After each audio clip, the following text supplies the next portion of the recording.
Hello guys, welcome to trading x ray. आज हम लोग बात करेंगे स्टॉक मार्केट के बेसिक्स के बारे में। क्या होता है स्टॉक मार्केट, मार्केट का स्ट्रक्चर क्या है, capital risk, capital management, risk management, crypto market and forex trading, trading style, technical versus fundamental analysis, beginners versus pro trader. अगर आप स्टॉक मार्केट में एकदम नए हैं तो आपको एक बेसिक आइडिया हो जाएगा कि स्टॉक मार्केट क्या है और उससे रिलेटेड टर्म्स, किस चीज़ में कितना ज़्यादा इम्पोर्टेंस है, कौन सी चीज़ को आपको ध्यान देना है और कौन सी चीज़ को इग्नोर करना है, सारी बातें यहाँ पे डिस्कस होंगी। स्टॉक मार्केट एक ऐसा प्लेटफॉर्म है जहाँ पे हम लोग किसी भी कंपनी के शेयर्स को ख़रीदते हैं और बेचते हैं, और अगर शेयर्स के दाम बढ़ जाते हैं तो हमें प्रॉफिट मिलता है, और अगर शेयर्स के दाम घट जाते हैं तो हमें लॉस होता है। बट ये सारे प्रोसेस का साइकिल क्या है और किस तरह से ये काम करता है, आइए पहले उसको देखते हैं। मान लीजिए कोई कंपनी है ABC, जिसको अपना बिज़नेस बढ़ाना है और उसको बिज़नेस बढ़ाने के लिए उसके पास फ़ंड्स कम हैं, तो उसको फ़ंड्स की ज़रूरत है। तो जाहिर सी बात है कि वो दूसरे से फ़ंड लेगा, पर जो उसको फ़ंड देगा वो भी उसके बिज़नेस में प्रॉफिट का हिस्सा लेगा। तो बस एक तरह से समझ लीजिए ये पार्टनरशिप का काम है।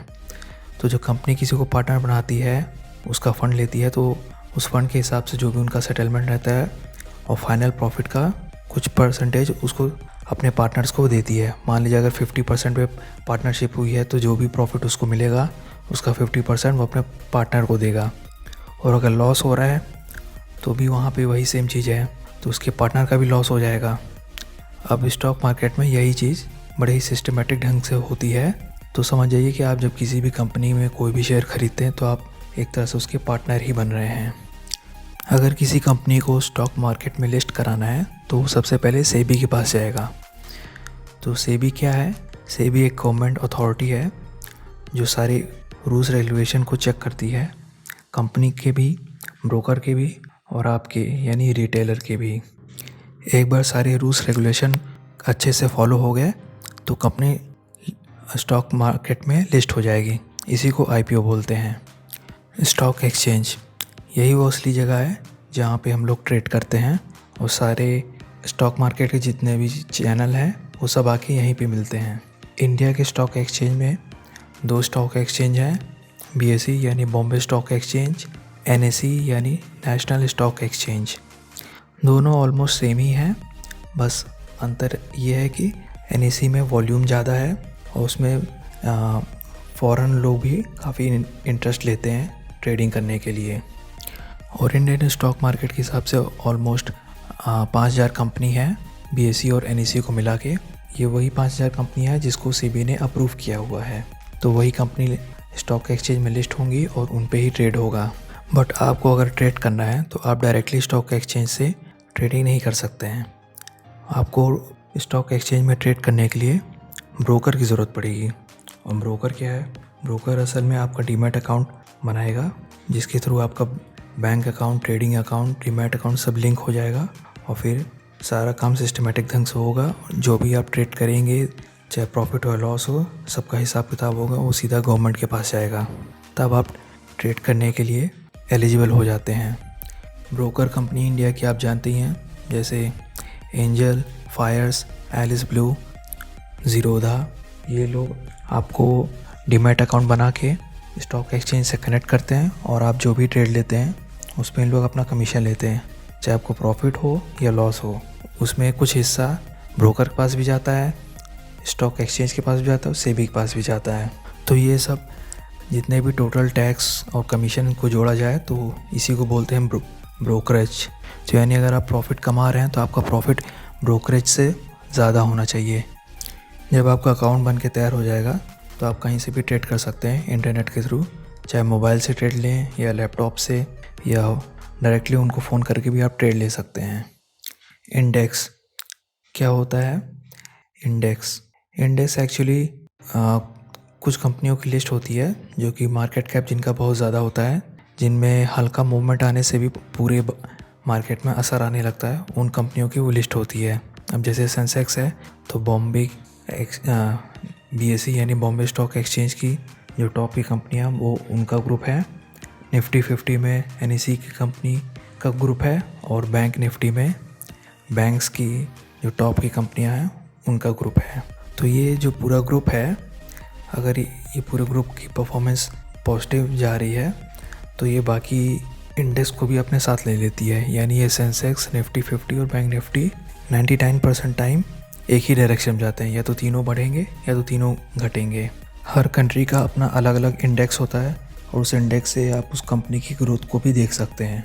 जैसे कि अगर आप बात करें निफ्टी या बैंक निफ्टी की या सेंसेक्स 50 की, तो आप इसको अगर ईयरली चार्ट पे देखेंगे तो ये लगातार ऊपर ही जा रहा है। तो इससे पता चलता है कि भारत की इकनॉमी काफ़ी बढ़ रही है।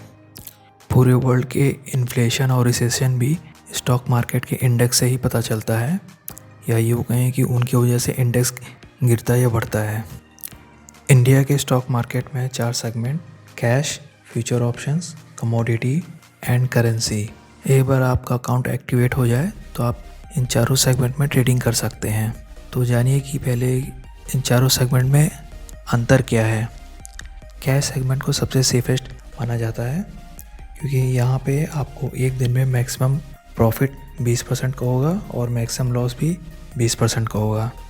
इसी को बोलते हैं अपर सर्किट और लोअर सर्किट। सर्किट का मतलब कि अगर किसी कंपनी में अपर सर्किट लग गई है तो वहाँ पे बाइंग बंद हो जाएगी, यानी अब उसके ऊपर मार्केट नहीं जा सकता। 20% के ऊपर किसी को प्रॉफिट नहीं हो सकता एक दिन में। ये सेबी का रूल है। इससे आप सोच सकते हैं कितना आपका लॉस बचाया जा सकता है। भले ही प्रॉफिट कम हो जाए लेकिन आपका लॉस भी बचेगा क्योंकि आपका लॉस भी लिमिटेड हो गया। 20% से ज़्यादा आपको लॉस नहीं हो सकता एक दिन में। लेकिन फ्यूचर ऑप्शंस, कमोडिटी और करेंसी की कहानी एकदम अलग है। यहाँ पे अलग तरीके से काम होता है और इसमें कोई लिमिट नहीं है। एक दिन में आपका पैसा 3 गुना भी हो सकता है और पूरा पैसा साफ भी हो सकता है। और इसमें क्योंकि इसमें लॉट में काम होता है तो उसमें काफ़ी एक्सपेंसिव लॉट रहते हैं, तो ये काफ़ी एक्सपेंसिव भी होते हैं और रिस्की भी। अब जैसे फ्यूचर है, फ्यूचर में जो भी कंपनी लिस्टेड है जिसको स्टॉक ऑप्शंस बोला जाता है, उनकी लॉट की साइज़ 30,000, 50,000, 1 लाख तक की जाती है। तो आपको उनके मल्टीपल्स पे ही काम करना होगा, उससे कम पे आप नहीं काम कर सकते। और ऑप्शन में जैसे ये भी स्टॉक के ऑप्शंस में आते हैं और इंडेक्स का भी ऑप्शंस होता है, वहाँ पे आप ट्रेड कर सकते हैं।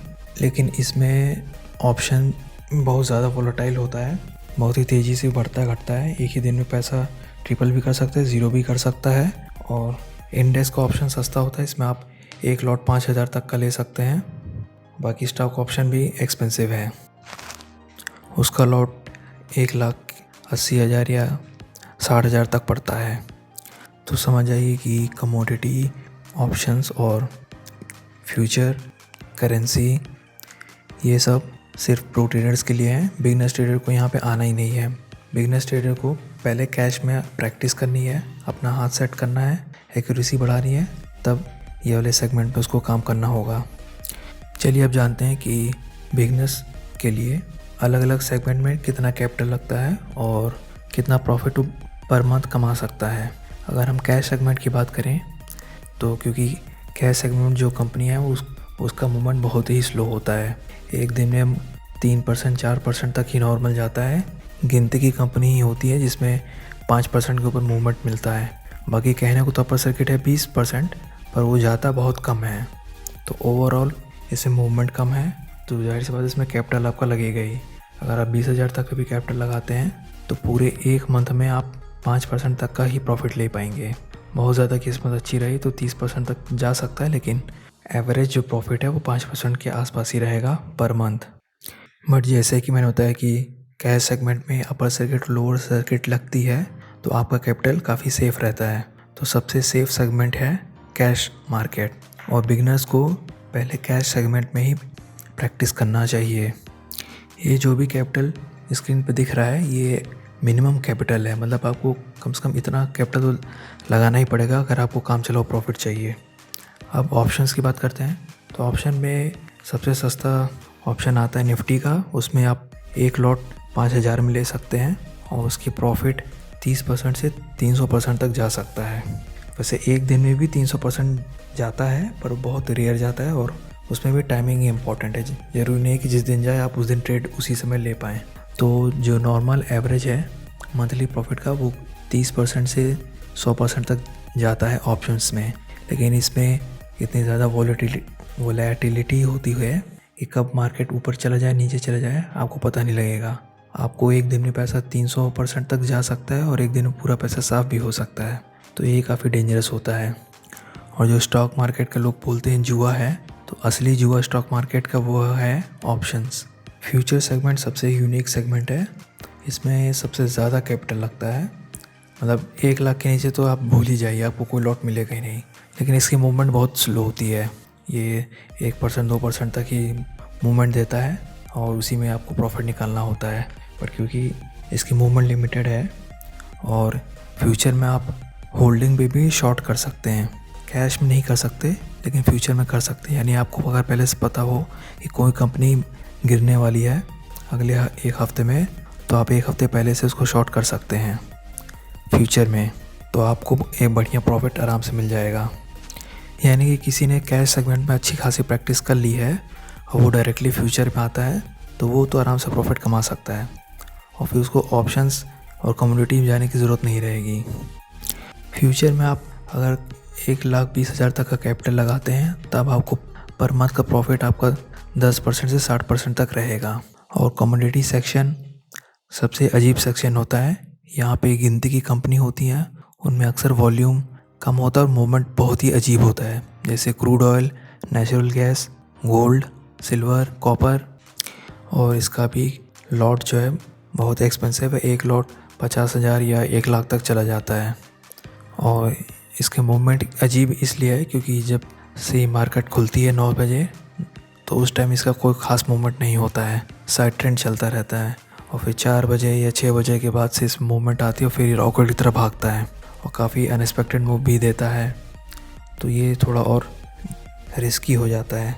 इसमें भी आपका प्रॉफिट पर मंथ जो है 15% से 200% तक ही जाएगा।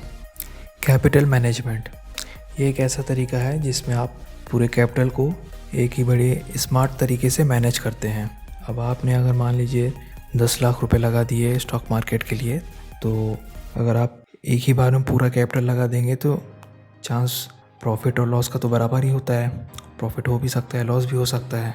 और अगर बाय चांस आपको लॉस हो गया तो आपका एक बड़ा अमाउंट साफ़ हो जाएगा और उस लॉस को रिकवर करने के लिए आप फिर दूसरा कैपिटल लाएंगे और पता चला उसमें भी लॉस हो गया। और उसके बाद हो सकता है सबके पास बार बार कैपिटल लगाने के लिए पैसा होता नहीं है, तो कैपिटल की सेफ्टी सबसे ज़्यादा इम्पोर्टेंट है।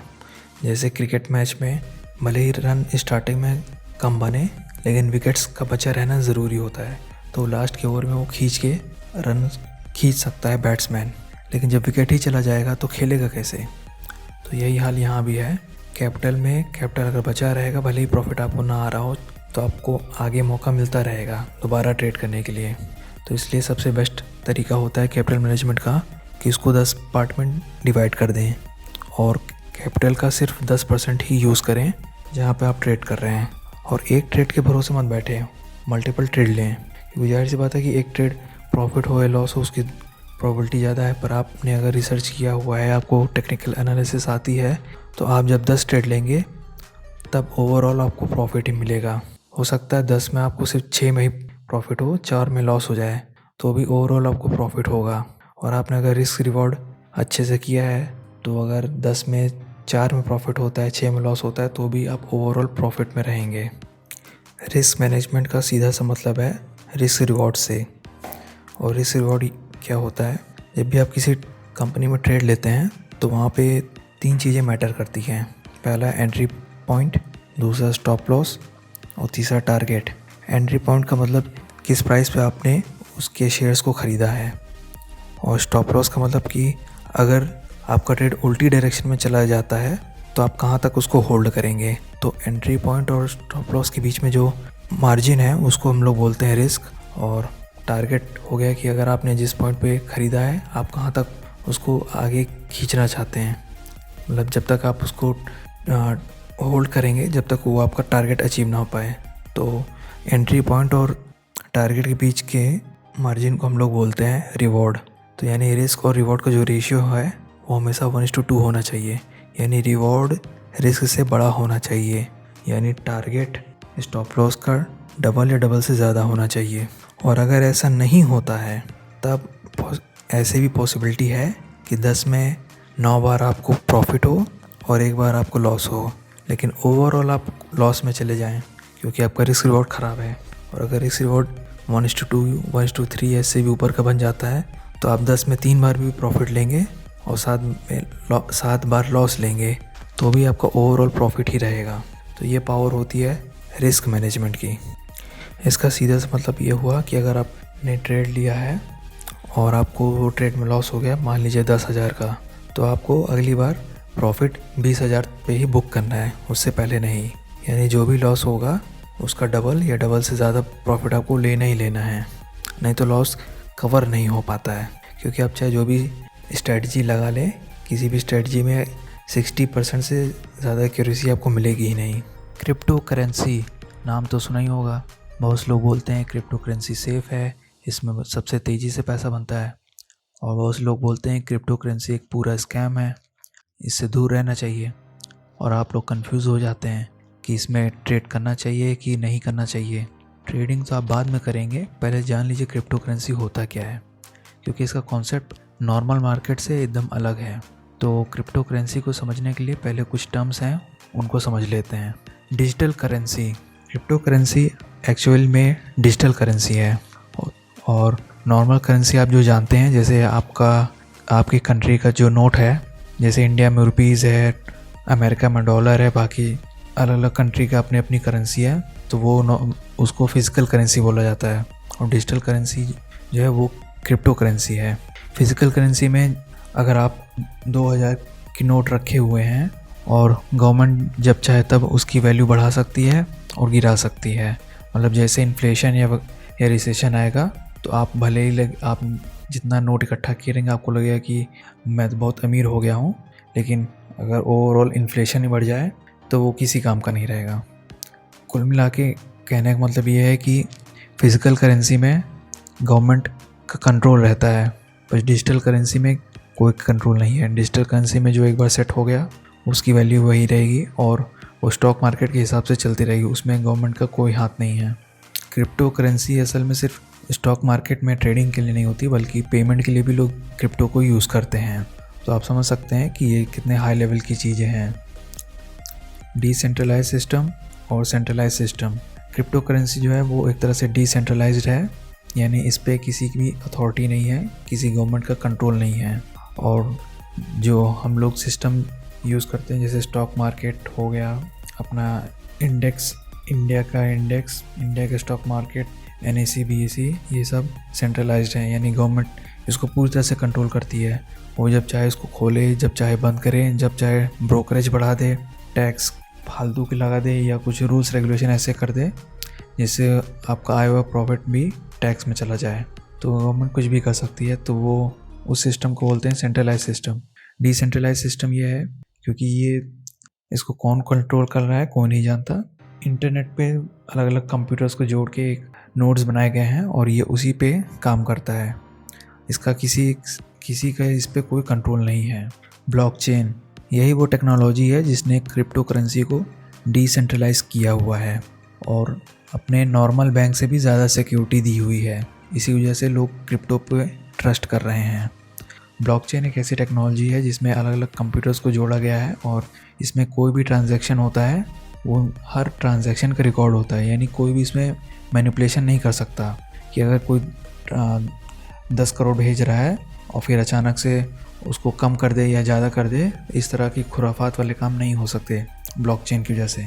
और आप तो जानते ही होंगे हर्षद मेहता वाला स्कैम, वो यही करता था, वो बैंक से बड़े बड़े लोन लेता था और इधर उधर पैसा ट्रांसफ़र करता था, फिर उनके ही रजिस्टर से उसकी एंट्री गायब करवा देता था और बैंक को पता ही नहीं चलता था कि इतने पैसे उनके चोरी हो गए। और जो पैसे चोरी हुए वो जिसको जाने चाहिए थे उसको नहीं मिले, तो वो उसका लॉस हो गया। तो इस तरह की चीज़ें ब्लॉकचेन के आने से अब नहीं होगी। वैसे तो ये पूरा सिस्टम क्रिप्टो करेंसी का काफ़ी कॉम्प्लिकेटेड है और इस वीडियो में पूरे डिटेल में मैं आपको बता नहीं पाऊँगा, बस वही मैं बता रहा हूँ जो आपके काम की है। पहली चीज़ तो ये हो गई कि क्रिप्टो करेंसी में जो ट्रांजैक्शन है वो पूरी तरह से सेफ़ है, उसमें कोई भी आपका ट्रांजैक्शन से रिलेटेड मैनिपुलेशन नहीं कर सकता, क्योंकि वो ब्लॉकचेन से प्रोटेक्टेड है। पर इससे ये कहीं नहीं प्रूफ होता है कि क्रिप्टो करेंसी का जो स्टॉक मार्केट है वो वहाँ पे प्राइस मैनिपुलेशन नहीं हो सकता, क्योंकि वो हर्षद मेहता के ज़माने में मतलब आज से 30 साल पहले भी होता था और आज भी हो रहा है, इंडिया के मार्केट में भी और इंडिया के बाहर के मार्केट में भी। तो क्रिप्टो करेंसी में भी प्राइस मैनिपुलेशन हो रहा है। कोई भी ऐसी कंपनी जिसका वॉल्यूम बहुत कम है, जिसमें कम ट्रेडिंग होती है, तो जब कोई बड़ी पार्टी जिसके पास बहुत ज़्यादा फंड है वो उसमें एंट्री लेती है तो उस पूरे स्टॉक के मूवमेंट को कंट्रोल करती है। और लोगों को लगता है कि उसका मूव नेचुरल है, पर वो मूव नेचुरल नहीं है, वो बस आपको ललचाया जाता है और फिर वही एक बबल की तरह किसी भी स्टॉक को पंप किया जाता है। पंप करते करते वो इस लेवल पर आ जाता है कि एक बबल की तरह ब्लास्ट होता है, फिर पंप से डंप हो जाता है और लोगों को एक झटके में काफ़ी चूना लग जाता है। ऐसे ही एक कंपनी थी लूना, जिसने सबको लगाया चूना क्रिप्टो मार्केट में। अब वो जब क्रिप्टो में रजिस्टर हुई थी तब तो उसके सारे सिस्टम सही लग रहे थे सबको, पर जब उसने इतना बड़ा स्कैम कर दिया तो अब कोई कुछ नहीं कर सकता। इलॉन मस्क ट्विटर पे एक ट्वीट करता है किसी कंपनी के बारे में कि किसी कंपनी के फ्यूचर के इन्वेस्टमेंट के बारे में, और फिर जिस दिन ट्वीट करता है उसके जस्ट अगले दिन वो कंपनी 10% बढ़ जाती है, सिर्फ एक ट्वीट की वजह से। तो आप सोच सकते हैं कि स्टॉक मार्केट को कितनी बुरी तरह से मैनिपुलेट किया जा सकता है। और फिर इलॉन मस्क ने जैसे उसमें पैसे कमा लिए, उसके बाद एक हफ्ते बाद उसने ट्वीट दिया कि ऐसी कोई न्यूज़ जो आ रही है मुझे तो लगा कि सही है, पर इसकी कोई कंफर्मेशन नहीं है। और फिर अगले ही दिन 15% मार्केट गिर जाता है। तो ये होता है। तो इतना तो आप समझ गए होंगे कि क्रिप्टो करेंसी बाकी मार्केट से भी ज़्यादा डेंजरस है। हद से ज़्यादा इसमें मैनिपुलेशन होता है और इसमें बहुत ही ज़्यादा वो वोलेटिलिटी होती है।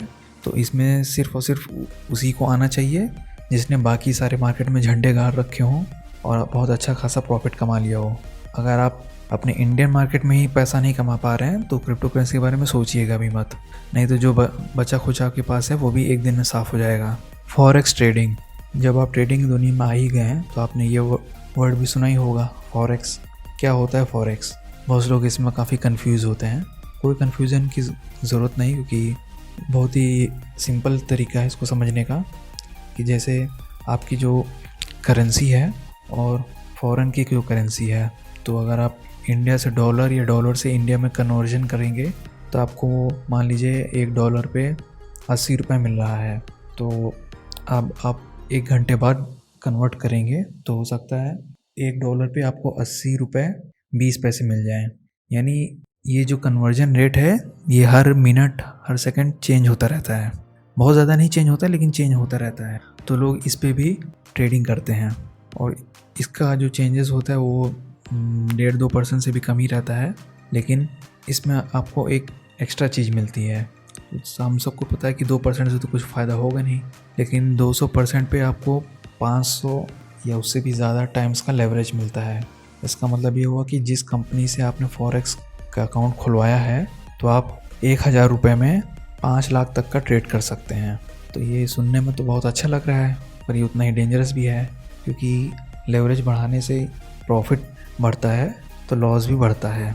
हो सकता है कि जहाँ आपको 1000 रुपये के नुकसान होता आप 5 लाख का नुकसान लेके बैठ गए। तो बात कुल मिला के वही हो जाती है कि जिसको स्टॉक मार्केट में ठीक से भी समझ नहीं है उसको फॉरेक्स से दूरी बनानी चाहिए। और क्योंकि ये करेंसी वर्सेस करेंसी है तो इसमें स्टॉक मैनिपुलेशन नहीं होता है, कोई कर भी नहीं सकता। उसका रीज़न ये है कि इसका वॉल्यूम बहुत ज़्यादा है। पूरे वर्ल्ड में सबसे ज़्यादा वॉल्यूम फॉरेक्स ट्रेडिंग में ही होता है, क्योंकि सब लोग इसमें ट्रेडिंग करते हैं और काफ़ी भारी अमाउंट लगा के ट्रेड लेते हैं। और उसके ट्रेडिंग आवर्स भी लंबे होते हैं। नॉर्मली मार्केट 9:30 बजे से 3:30 बजे तक चलता है, ये रात तक चलता ही रहता है। तो जो लोग जॉब कर रहे हैं वो तो दिन में ट्रेड कर नहीं सकते, पर जॉब से लौटने के बाद इसमें ट्रेड कर सकते हैं। तो फॉरेक्स में किसको ट्रेड करना चाहिए? फॉरेक्स में उसी को ट्रेड करना चाहिए जो बाकी नॉर्मल मार्केट में, जैसे कैश सेगमेंट है, फ्यूचर ऑप्शन, कमोडिटी मार्केट, इन सब में जिसने पैसा कमा लिया और अच्छे से समझ लिया, सिर्फ उसी के लिए फॉरेक्स ट्रेडिंग है। नहीं तो नॉर्मल नए लोग को कोई ज़रूरत नहीं यहाँ पे आने की, क्योंकि लेवरेज के लालच में वो एक दिन में पूरा कैपिटल अपना साफ़ कर देंगे और उनको हवा भी नहीं लगेगी। फॉरेक्स मार्केट की एक और ख़ासियत है कि इसमें फंडामेंटल तो वैसे कोई ख़ास काम आएंगे नहीं, लेकिन टेक्निकल बहुत काम आते हैं। तो जिसने टेक्निकल चार्ट्स को बहुत अच्छे से समझ लिया है वो फॉरेक्स में अच्छी प्रिडिक्शन ले सकता है, लेकिन उसके लिए भी उसको एक्सपीरियंस चाहिए अपने कंट्री के नॉर्मल मार्केट पे।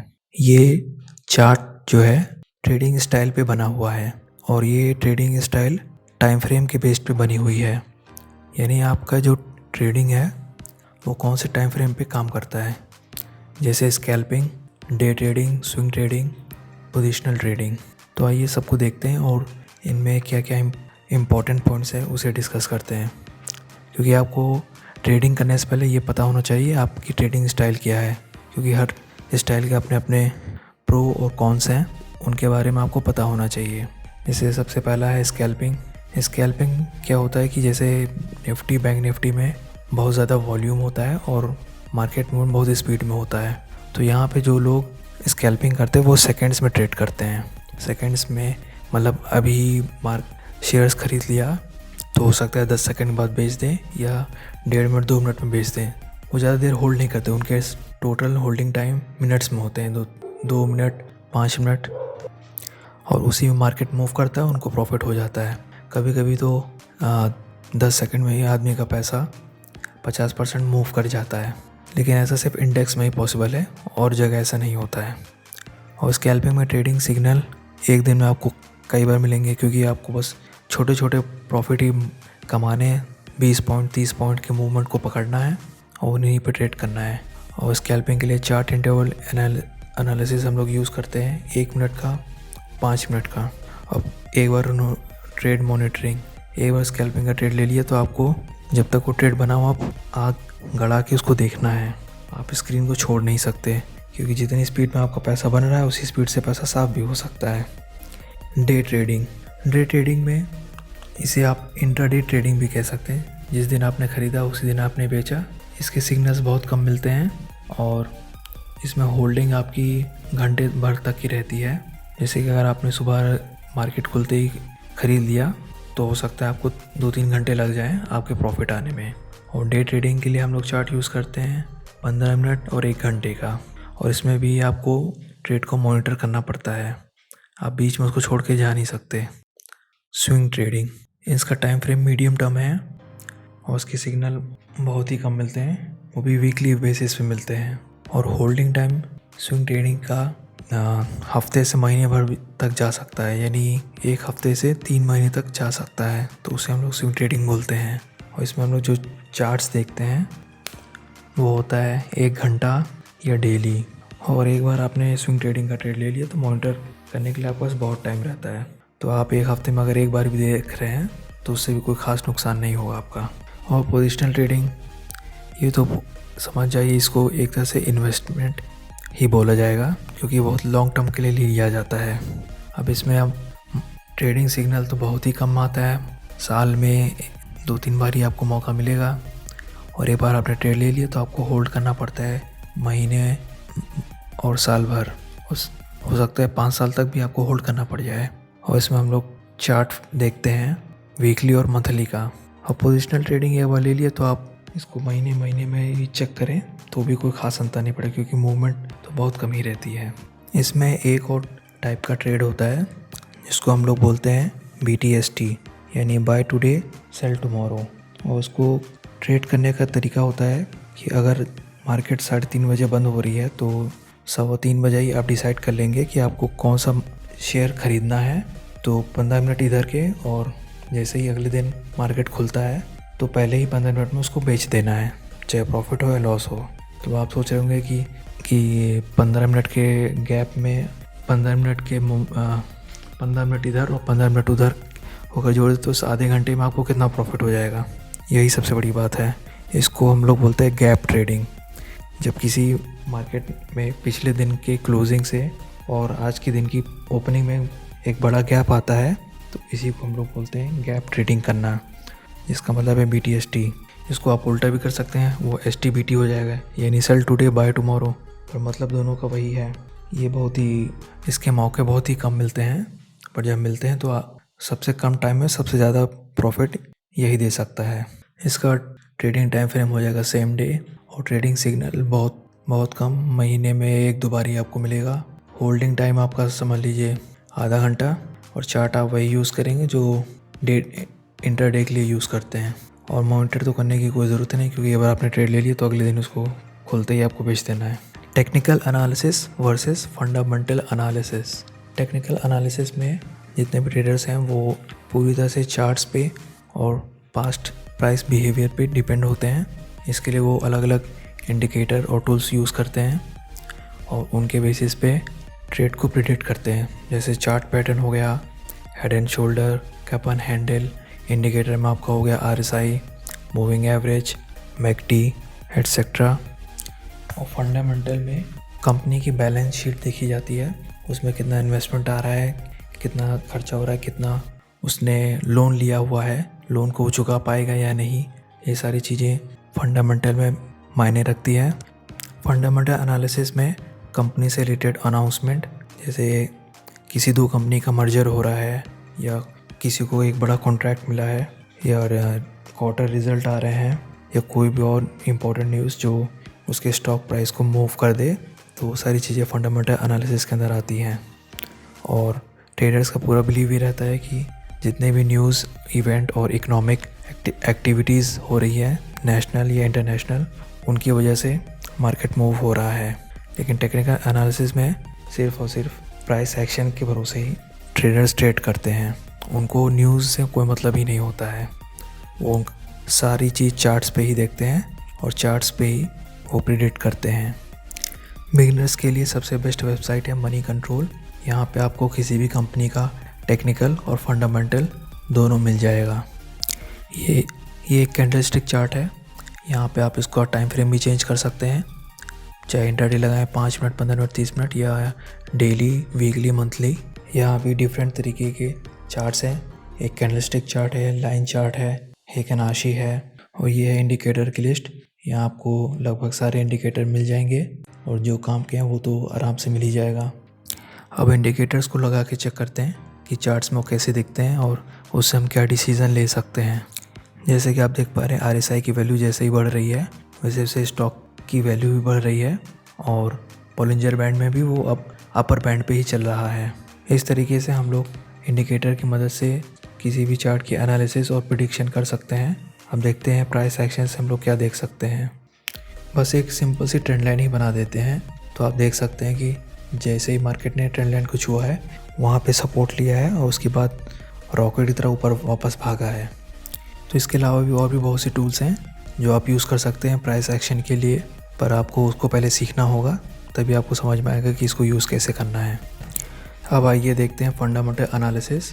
जैसे कि आप देख पा रहे हैं, इसका रेवेन्यू कोरोना की वजह से थोड़ा सा गिर गया था, लेकिन अब लेटेस्ट साल में इसका रेवेन्यू बढ़ गया है, 2022 में लगभग डबल हो गया है। और बाकी चीज़ें भी आप देख सकते हैं, income statement, balance sheet, cash flow, ratio, सारे फंडामेंटल्स यहाँ पे दिए हुए हैं। आप उसको आराम से डिटेल में चेक कर सकते हैं। अब पीयर्स देखते हैं। पीयर्स का मतलब वो कंपनी जो इसी लाइन में काम कर रही है और एक तरह से इस कंपनी की कंपटीटर्स हैं, तो उन कंपनी में क्या चल रहा है वो आपको यहाँ पर आराम से दिख जाएगा। जैसे बाकी कंपनी में मार्केट कैप, इनकी कंपनी का कंपैरिजन कितना है, उनका प्राइस क्या है, एक ईयर में क्या परफॉर्मेंस रही है, PB रेशियो क्या है, नेट सेल्स क्या है, नेट प्रॉफिट क्या है, आप आराम से कंपेयर कर सकते हैं। Beginners trader versus professional trader, आइए जानते हैं इन दोनों में क्या डिफरेंस होता है, और इन लोग जब ट्रेडिंग करते हैं तो उनकी साइकोलॉजी और क्या स्ट्रेटजी रहती है। जो बिगिनर्स ट्रेडर होता है वो रिस्क लेने से डरता है, उसकी नॉलेज बहुत कम होती है, और मैनेजमेंट तो कुछ होता ही नहीं है, उसको ना कैपिटल मैनेजमेंट पता होता है ना रिस्क मैनेजमेंट पता होता है। लेकिन एक प्रोफेशनल ट्रेडर वो रिस्क लेने से कभी नहीं डरता, क्योंकि उसका सारा रिस्क प्री कैलकुलेटेड रहता है, यानी उसको पहले से पता होता है कि उसका मैक्सिमम लॉस कितना होगा और मिनिमम प्रॉफिट कितना होगा, और उनका नॉलेज काफ़ी डीप में होता है, तभी वो उस लेवल तक पहुंच पाते हैं। और उनका मैनेजमेंट उनके एनालिसिस से ज़्यादा स्ट्रांग होता है, क्योंकि उनका डिसिप्लिन रहता है, उनको पता है कि किस हिस्से में कितना लॉस लेना है और कहाँ तक रोक देना है।